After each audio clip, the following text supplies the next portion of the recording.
ایک وقت کی بات ہے، جنگل میں ایک جھونپڑی میں کمال اپنی بیوی سائرہ کے ساتھ رہتا تھا۔ ان کی دو بیٹیاں تھیں، ہنا کمال کی بیٹی تھی اور صبا سائرہ کی۔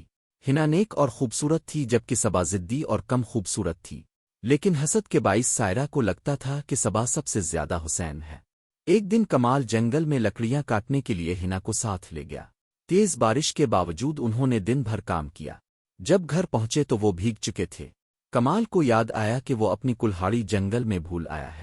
اسے ڈر تھا کہ اگر رات بھر بارش میں پڑی رہی تو کلہاڑی پر زنگ لگ جائے گا۔ کمال نے کہا، میں اپنی کلہاڑی جنگل میں بھول آیا ہوں، کیا تم صبا کو بھیج دو گی؟ ہنا بہت تھک گئی ہے۔ سائرہ نے سختی سے جواب دیا، نہیں، میری بیٹی کو سردی لگ جائے گی۔ تمہاری بیٹی جا سکتی ہے، ویسے بھی وہ بھیگی ہوئی ہے، تھوڑا اور بھیگ جائے گی تو کیا ہو جائے گا؟ کمال جانتا تھا کہ بحث کرنے کا کوئی فائدہ نہیں۔ اس نے ہنا سے کہا، بیٹی مجھے یہ کہتے ہوئے برا لگ رہا ہے، لیکن میرے گھٹنے میں درد ہے، تمہیں ہی جانا ہوگا۔ ہنا مسکرا کر بولی، جی ابا آپ آرام کریں، میں ابھی کلہاڑی لے آتی ہوں۔ وہ جلدی سے روانہ ہوئی تاکہ بارش سے کلہاڑی خراب نہ ہو۔ جب وہ اس جگہ پہنچی تو اس نے دیکھا کہ کلہاڑی کے دستے پر 3 چھوٹے کبوتر بیٹھے ہیں اور بارش میں کانپ رہے ہیں۔ ہنا نے نرمی سے کہا، میرے ننھے کبوتروں، بارش میں کیوں بیٹھے ہو؟ کبوتروں نے اس کے بدتمیز رویے کا بدلہ لیا۔ انہوں نے جادو کیا کہ اب صبا جب بھی بولے گی تو صرف اوں گندے جاندار کہے گی۔ گھر آ کر جب وہ بات کرنے لگی تو واقعی ہر لفظ کی جگہ صرف یہی نکلتا تھا، گندے جاندار، گندے جاندار۔ سائرہ نے غصے سے ہنا پر الزام لگایا کہ یہ سب اس نے کیا ہے۔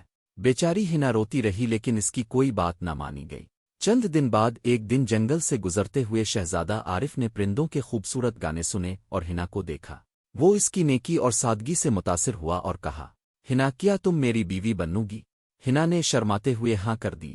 ان کی شادی دھوم دھام سے ہوئی۔ شادی کے بعد کمال کو قیمتی تحفے ملے لیکن سائرہ اور صبا حسد سے بیمار ہو گئیں۔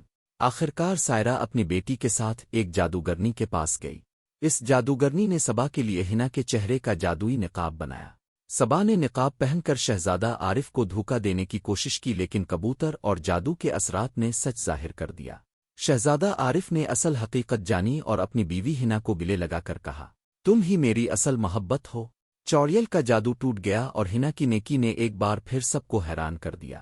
شہزادے نے صبا کو معاف کر کے کسی دور ملک بھیج دیا تاکہ وہ مزید نقصان نہ پہنچا سکے۔